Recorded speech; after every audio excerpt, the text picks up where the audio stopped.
Good morning and नमस्कार दोस्तों, स्वागत है आप सभी का एक बार फिर से आपके अपने YouTube channel GK search engine पर। आज है 8 नवंबर और 8 नवंबर से रिलेटेड राजस्थान करंट अफेयर्स के जितने भी इम्पोर्टेंट क्वेश्चन हैं सभी हम इस वीडियो में डिस्कस करने वाले हैं। तो पूरा वीडियो बहुत ध्यान से देखना और वीडियो के एंड में मैं आपसे क्वेश्चन पूछूंगा जिसका आंसर आपको कमेंट बॉक्स में देना है। कल के वीडियो में मैंने आपसे क्वेश्चन पूछा था जो था हाल ही में किस हाई कोर्ट को ई कोर्ट में बेहतर कार्य करने तथा शीर्ष स्थान हासिल करने पर गोल्डन अवार्ड मिला था। तो राजस्थान हाई कोर्ट को गोल्डन अवार्ड से नवाजा गया था। तो ए ऑप्शन यहाँ पर बिल्कुल सही था। जिन दोस्तों ने ए ऑप्शन कमेंट बॉक्स में सही जवाब दिया उनको हार्दिक शुभकामनाएं। ई कोर्ट्स में बेहतर कार्य करने के लिए राजस्थान हाई कोर्ट को ऑल इंडिया में राजस्थान हाई कोर्ट नंबर 1 पर रहा है। गोल्डन अवार्ड से नवाजा गया है राजस्थान हाई कोर्ट को।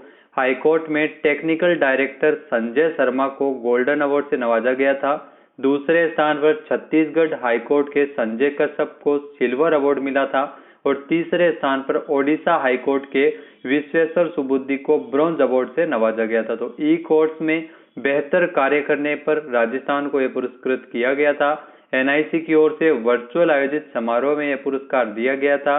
एनआईसी दिल्ली के डायरेक्टर जनरल नीता वर्मा है। तो चलिए स्टार्ट करते हैं आज के करंट अफेयर्स। पहला क्वेश्चन है, हाल ही में राजस्थान के किस पूर्व कैबिनेट मंत्री का निधन हुआ है। तो राजस्थान के पूर्व कैबिनेट मंत्री जय नारायण पूनिया का हाल ही में निधन हो गया। तो सी ऑप्शन यहाँ पर बिल्कुल सही है। ये जो आपको तस्वीर में दिखाई दे रहे हैं यही है जय नारायण पूनिया और इनका हाल ही में निधन हुआ है। आइए जानते हैं इंपॉर्टेंट फैक्ट। तो चूरू जिले के तारानगर से भारतीय जनता पार्टी के पूर्व कैबिनेट मंत्री जय नारायण पूनिया का 7 नवंबर को ब्रेन हेमरेज तथा हार्ट अटैक के कारण निधन हो गया है। 1977 में सादुलपुर से जनता पार्टी की जो टिकट पर ये चुनाव लड़े थे और जीत हासिल की थी और उसके बाद उसी सरकार में वे सार्वजनिक निर्माण विभाग में मंत्री भी रहे थे। इसी के साथ ही अन्य विभागों का प्रभार भी इन्होंने संभाला था। जय नारायण पूनिया 7 नवंबर को इनका हाल ही में निधन हो गया है। तो 1985 में तारानगर से निर्दलीय विधायक बने थे और साल 2013 में भारतीय जनता पार्टी से तारानगर से विधायक बने थे। तो चूरू जिले के तारानगर से संबंधित है जय नारायण पूनिया जिनका हाल ही में निधन हुआ है। नेक्स्ट यहाँ पे क्वेश्चन है, हाल ही में राजस्थान में रोडवेज कर्मचारियों तथा अधिकारियों एवं पेंशनर्स का महंगाई भत्ते में कितने प्रतिशत की वृद्धि की गई है। तो राजस्थान रोडवेज कर्मचारियों तथा अधिकारियों के लिए जो महंगाई भत्ते में 7% की वृद्धि है वो की गई है। बी ऑप्शन यहाँ पर बिल्कुल सही हो जाएगा। आइए जानते हैं इंपॉर्टेंट फैक्ट। तो मुख्यमंत्री अशोक गहलोत के दिशा निर्देशों के अनुसार परिवहन मंत्री प्रताप सिंह खाचरियावास के निर्देशन में जहां एक और सेवानिवृत्ति के परिलाभों का भुगतान किया जा रहा है, वहीं रोडवेज कर्मचारियों तथा अधिकारियों और पेंशनर्स के लिए महंगाई भत्ते में 7% की वृद्धि है वो की गई है। कर्मचारियों और अधिकारियों तथा पेंशनर्स का महंगाई भत्ते में राज्य सरकार के अनुरूप 7% की वृद्धि करते हुए 189% से बढ़ाकर 196% महंगाई भत्ता किया गया है। तो रोडवेज के कर्मचारियों को लाभ मिलेगा, 7% महंगाई भत्ते में वृद्धि की गई है। आपको बता दें कि महंगाई भत्ते का जो भुगतान है वो 1 जुलाई 2021 से मिल सकेगा। नेक्स्ट यहाँ पे क्वेश्चन है, हाल ही में किस राज्य सरकार की योजना Rajiv Gandhi scholarship for academic excellence योजना की अंतिम आवेदन तिथि 31 दिसंबर 2021 है। तो यह योजना राजस्थान सरकार की ओर से संचालित की जा रही है। तो ए ऑप्शन यहाँ पर बिल्कुल सही है। Rajiv Gandhi scholarship for academic excellence योजना राजस्थान में इसकी जो अंतिम आवेदन तिथि है वो 31 दिसंबर 2021 है। आइए जानते हैं इंपॉर्टेंट फैक्ट।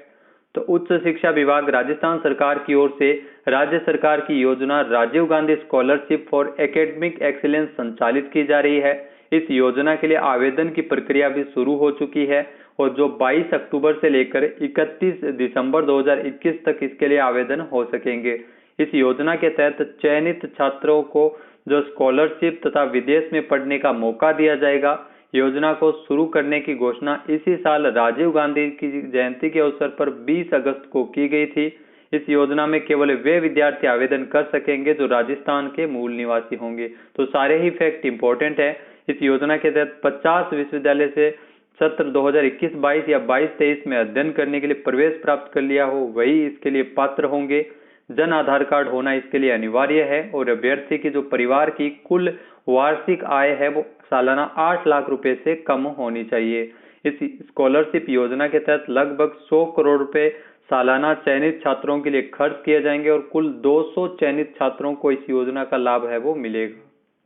नेक्स्ट यहाँ पे क्वेश्चन है, हाल ही में उपराष्ट्रपति एम वेंकैया नायडू ने राजस्थान के किस जिले में आर्टिफिशियल इंटेलिजेंस ऑफ थिंग्स प्रयोगशाला का शिलान्यास किया था? तो उपराष्ट्रपति एम वेंकैया नायडू द्वारा राजस्थान के जोधपुर में आर्टिफिशियल इंटेलिजेंस ऑफ थिंग्स प्रयोगशाला का शिलान्यास किया गया था। तो बी ऑप्शन यहाँ पर बिल्कुल सही है। ये क्वेश्चन आने वाले एग्जाम में पूछा जा सकता है, तो इंपॉर्टेंट क्वेश्चन है, रट लेना। आर्टिफिशियल इंटेलिजेंस ऑफ थिंग्स प्रयोगशाला जिसका शिलान्यास जोधपुर में किया गया था। आइए जानते हैं इंपॉर्टेंट फैक्ट। तो उपराष्ट्रपति एम वेंकैया नायडू ने 29 सितंबर 2021 को आईआईटी जोधपुर में आर्टिफिशियल इंटेलिजेंस ऑफ थिंग्स प्रयोगशाला का शिलान्यास किया था। इसके अलावा जोधपुर में city knowledge and innovation cluster का भी शुभारंभ उद्घाटन किया था। तो ये भी आप ध्यान में रख सकते हैं। आर्टिफिशियल इंटेलिजेंस जिसका अर्थ जो एक मशीन में सोचने समझने तथा निर्णय लेने की क्षमता का विकास करना है। आर्टिफिशियल इंटेलिजेंस यानी एआई के क्षेत्र में देश का जो पहला सुपर कंप्यूटर है वो भी आईआईटी जोधपुर में ही स्थापित किया गया था।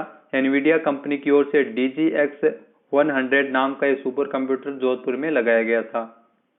नेक्स्ट यहाँ पे क्वेश्चन है, हाल ही में राजस्थान में कृषक कौशल संवर्धन एवं पर्यावरण संरक्षण नवाचार की शुरुआत किसके द्वारा की गई है? तो राजस्थान में कृषक कौशल संवर्धन तथा पर्यावरण संरक्षण नवाचार की शुरुआत की गई डॉक्टर CP जोशी के द्वारा। सी ऑप्शन यहाँ पर बिल्कुल सही है। आइए जानते हैं इंपॉर्टेंट फैक्ट्स। तो हाल ही में राजस्थान में विधानसभा अध्यक्ष डॉक्टर CP जोशी ने कृषक कौशल संवर्धन एवं पर्यावरण संरक्षण नवाचार की शुरुआत 4 सितंबर 2021 को की थी। देखो और सीखो और करो के सिद्धांत पर केंद्रित इस नवाचार के तहत जिले के 400 किसानों को राज्य के अजमेर, जोधपुर, जयपुर, उदयपुर, भीलवाड़ा, कोटा, बांसवाड़ा, चित्तौड़गढ़, सिरोही, जालौर और सवाई माधोपुर आदि जिलों में अवस्थित कृषि से संबंधित विभिन्न प्रतिष्ठित विश्वविद्यालयों तथा संस्थानों का भ्रमण है वो इस नवाचार के माध्यम से करवाया जाएगा, जिसमें किसानों को आधुनिक तरीके से खेती करने तथा कम लागत में ज्यादा उपज लेने जैसी महत्वपूर्ण जानकारियां हैं वो साझा की जाएगी। तो 4 सितंबर को इस नवाचार का शुभारंभ किया गया था। अगला यहाँ पे क्वेश्चन है, हाल ही में भारत का पहला अटल सामुदायिक केंद्र किस राज्य में स्थापित किया गया है? तो ये भी मोस्ट इंपोर्टेंट क्वेश्चन है, ध्यान रखना। भारत का पहला अटल सामुदायिक केंद्र है वो राजस्थान में स्थापित किया गया है। तो बी ऑप्शन यहाँ पर बिल्कुल सही है। आइए जानते हैं इंपॉर्टेंट फैक्ट्स। तो विवेकानंद ग्लोबल यूनिवर्सिटी जयपुर में भारत के पहले अटल सामुदायिक नवाचार केंद्र का उद्घाटन किया गया था। यह भी इंपॉर्टेंट क्वेश्चन है। सरकार की ओर से नीति आयोग में अटल इनोवेशन मिशन की स्थापना की। इसी के तहत अटल इनोवेशन केंद्र भी जयपुर में विवेकानंद ग्लोबल यूनिवर्सिटी जयपुर में इसकी स्थापना की गई थी। इसका मुख्य उद्देश्य नवोन्मेषी विचारों का समर्थन तथा पोषण करना है, जो बड़े विचारों का आकार ले सकते हैं। इनोवेशन को बढ़ावा देने के लिए इसका मुख्य उद्देश्य है। साथ ही साथ बेहतर कल के लिए समाज को बदलने में भी महत्वपूर्ण भूमिका निभा सकता है। तो विवेकानंद ग्लोबल यूनिवर्सिटी जयपुर में भारत के पहले अटल सामुदायिक नवाचार केंद्र का उद्घाटन किया गया था। नेक्स्ट यहाँ पे क्वेश्चन है, राजस्थान में इन्वेस्ट राजस्थान 2022 शिखर सम्मेलन 24 और 25 जनवरी 2022 को कहां आयोजित किया जाएगा? तो राजस्थान में इन्वेस्ट राजस्थान 2022 शिखर सम्मेलन जो 24 और 25 जनवरी 2022 को इसका आयोजन जयपुर में किया जाएगा। तो बी ऑप्शन यहाँ पर बिल्कुल सही है। आइए जानते हैं इंपॉर्टेंट फैक्ट्स। तो इन्वेस्ट राजस्थान 2022 शिखर सम्मेलन जो अगले साल 24 और 25 जनवरी 2022 को जयपुर में इस एग्जीबिशन एंड कन्वेंशन सेंटर में इसका आयोजन है वो किया जाएगा। मुख्य सचिव निरंजन आर्य ने 20 अक्टूबर को उद्योग विभाग की ओर से जो शिखर सम्मेलन के आयोजन को लेकर अध्यक्षता करते हुए 2 दिवसीय सम्मेलन के लिए दुनिया भर के निवेशकों को इसमें आमंत्रित किया जा रहा है, जहां निवेश संबंधी निर्णय है वो मौके पर ही किए जाएंगे। तो राज्य में औद्योगिक विकास की अपार संभावनाओं को ध्यान में रखते हुए राज्य में निवेश के लिए घरेलू विदेशी निवेशकों को आमंत्रित किया जाएगा। इसके माध्यम से साथ ही साथ राज्य में रोजगार पर्यटन के भी अवसर है वो पैदा होंगे। तो 24 और 25 जनवरी को Jaipur exhibition and convention centre में इसका उद्घाटन की आयोजन है वो किया जाएगा, इन्वेस्ट राजस्थान 2022 शिखर सम्मेलन। नेक्स्ट यहाँ पे क्वेश्चन है, राजस्थान में घर घर औषधि योजना के अंतर्गत पौध वितरण में कौन सा संभाग अव्वल रहा है? तो घर घर औषधि योजना के अंतर्गत पौध वितरण में उदयपुर संभाग है वो अव्वल रहा है। तो सी ऑप्शन यहाँ पर बिल्कुल सही है। आइए जानते हैं इंपॉर्टेंट फैक्ट। तो घर घर औषधि योजना में वर्तमान में जो 80 जो पौध वितरण का लक्ष्य पूरा करते हुए उदयपुर संभाग है वो अव्वल रहा है, भरतपुर दूसरे स्थान पर और अजमेर है वो तीसरे स्थान पर रहा है। तो अजमेर संभाग तीसरे स्थान पर रहा है, 80% लक्ष्य है वो पूरा किया है। साथ ही साथ राज्य सरकार की ओर से वन विभाग की जो महत्वपूर्ण घर घर औषधि योजना के प्रथम वर्ष के पौध वितरण कार्य में उदयपुर संभाग है वो अव्वल रहा है, 100% लक्ष्य पूर्ण करते हुए उपलब्धि हासिल की है। जो प्रधान मुख्य वन संरक्षक मुनीश कुमार गर्ग ने बताया है कि 25 अक्टूबर तक घर घर औषधि योजना के पौध वितरण में जो सभी जिलों में उदयपुर संभाग के सभी जिलों में 100% से अधिक की उपलब्धि है वो हासिल की गई है। नेक्स्ट यहाँ पे क्वेश्चन है, हाल ही में भारतीय वैज्ञानिक सर सीवी रमन की 133वीं जयंती कब मनाई गई है? तो भारतीय वैज्ञानिक सर सीवी रमन की 133वीं जयंती मनाई गई है 7 नवंबर 2021 को। तो बी ऑप्शन यहाँ पर बिल्कुल सही है। ये जो आपको तस्वीर में दिखाई दे रहे हैं यही है जो भारतीय वैज्ञानिक सर सीवी रमन, इनकी 133वीं जयंती 7 नवंबर को मनाई गई थी। आइए जानते हैं इंपॉर्टेंट फैक्ट।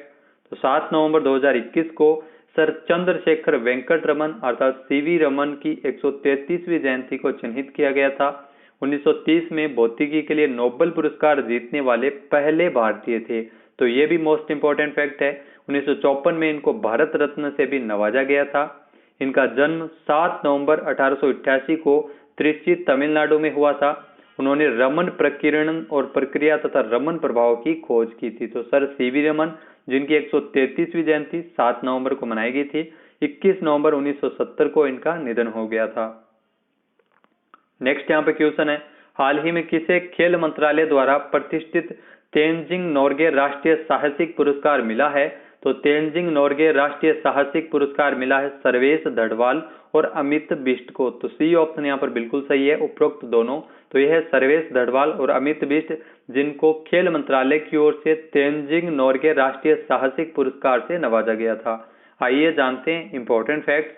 तो भारतीय सेना के 2 अधिकारियों को युवा मामले तथा खेल मंत्रालय की ओर से जो प्रतिष्ठित तेनजिंग नोर्गे राष्ट्रीय साहसिक पुरस्कार मिला है, लेफ्टिनेंट कर्नल सर्वेश धड़वाल और कर्नल अमित बिष्ट को इस पुरस्कार से नवाजा गया था। तो लेफ्टिनेंट कर्नल जो सर्वेश धड़वाल है जिनको स्काई डाइविंग तथा उनकी गतिविधियों के लिए सम्मानित किया गया था, तथा कर्नल अमित बिष्ट है जिनको सेना पदक को उनकी भूमि गतिविधियों के लिए इनको सम्मानित किया गया। तो इन दोनों को यह पुरस्कार है वो दिया गया था। बात कर लेते हैं आज के हमारे क्विज की। तो आज का हमारा क्विज है, हाल ही में राजस्थान में कहां पर दिल्ली के कॉन्स्टिट्यूशनल क्लब की तर्ज पर कॉन्स्टिट्यूशनल क्लब बनाया जाएगा? तो राजस्थान में कहां पर कॉन्स्टिट्यूशनल क्लब का निर्माण किया जाएगा? इसका सही आंसर आपको कमेंट बॉक्स में देना है। और अगर ये वीडियो आपको पसंद आए तो इसे लाइक और शेयर जरूर करना। साथ ही साथ हमारे चैनल को भी जरूर सब्सक्राइब करें। वीडियो की जो पीडीएफ फाइल है वो आप वीडियो के डिस्क्रिप्शन बॉक्स से डाउनलोड कर सकते हैं और इस क्वेश्चन का आंसर आप वोट करके भी कर सकते हैं। वीडियो देखने के लिए धन्यवाद। जय हिंद, जय भारत, जय राजस्थान।